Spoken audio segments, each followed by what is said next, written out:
Bem, pessoal, vamos de BTC no fim de tarde dessa segunda-feira, 9 de janeiro de 2023.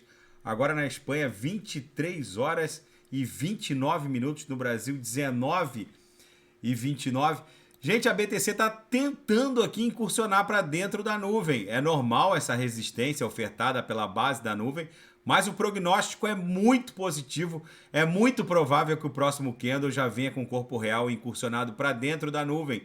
As três linhas do canal de Keltner agora estão agressivamente apontadas para cima. Na projeção, a nebulosidade esverdeada estava ganhando bastante espessura, deu uma recuada por conta desse ímpeto aqui correcional que teve o fundo em 30 de dezembro, mas é bem provável que a gente colocando um corpo real aqui a partir de amanhã, isso aqui já abre aquela chamada boca de jacaré. O diário tem uma inércia movimentacional maior, mas enfim, a gente ultrapassando aqui a base da nuvem a partir de amanhã, a gente só vai parar em 18.200, 18.300, que é essa camada congestional aqui, o suporte dessa camada congestional desenhada entre setembro e outubro.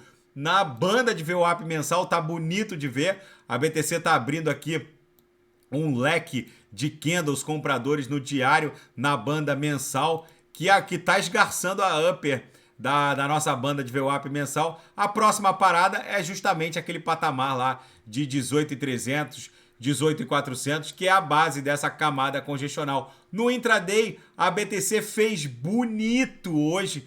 Todos os sinais ofertados, tanto na sala quanto no copy trade. No copy trade foram 4 sinais, na sala foram 3 sinais, todos fecharam no lucro, porque o nosso setup tá um reloginho, bate na upper, volta para VWAP, estressa aqui as uppers, volta para VWAP. Vocês vejam que essa faixa vermelha indica uma sobrecompra, e aí a panela de pressão tem que aliviar, né, despressurizar, volta para VWAP. E a mesma coisa, quando bate aqui nesse setor esverdeado, é sobrevenda, aí tem que aliviar e acaba voltando para VWAP. E foi lucro no bolso. Daqui a pouco vai virar a VWAP às 21 horas aí do Brasil, 1 hora da manhã, e vai começar um novo game. E na seara fática, o CEO da Binance alerta para o uso do aplicativo de mensagens instantâneas da Salesforce, o Slack, que teria aberto um flanco de hackeamento de wallets dentro dos móveis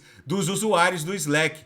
Até agora, a Salesforce, que é a responsável pela criação desse aplicativo de mensagens instantâneas, não se manifestou, mas o fato é que muitos usuários de wallets autocustodiados estão reportando problemas com as private keys, ou seja, é muito bom ficar ligado nesses aplicativos que acabam sofrendo um hackeamento dentro da nuvem, onde o app é baixado e acaba colocando dentro do mobile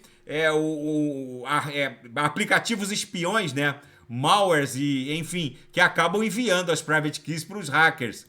E a Binance reportou uma saída de mais de 25% dos ativos criptográficos que eram dos clientes. O CZ afirmou, o CEO da Binance, que esses ativos são do cliente e podem ser removidos a qualquer momento.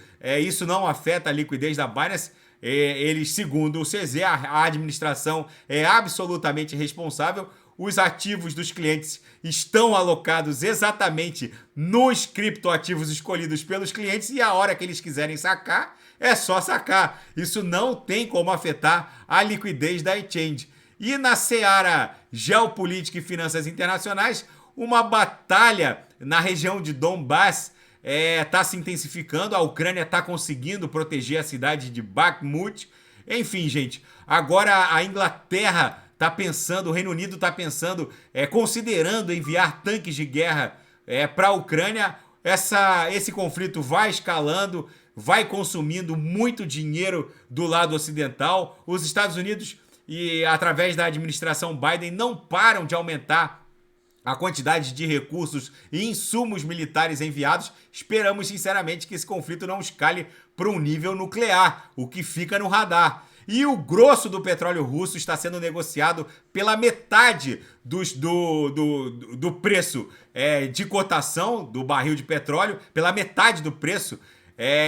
E é comprado por um grupo pequeno de compradores que pagam exatamente a metade do preço negociado nas bolsas, nas principais bolsas do planeta. Enfim, o petróleo bruto dos Urais acaba sendo vendido para esse mercado negro que está pagando a metade do preço, mas o Vladimir Putin continua se financiando com a venda das suas commodities energéticas. Gente, o mundo tá virado numa hecatombe, num horizonte de incerteza absoluto, com inclusive ameaças nucleares, e a BTC segue resiliente, acumulando em direção ao nosso próximo alvo, que está aqui, ó, na base dessa camada congestional, na altura de 18.200, 18.300, podendo bater até 18.400, que se confunde com a linha superior da nuvem aqui no diário.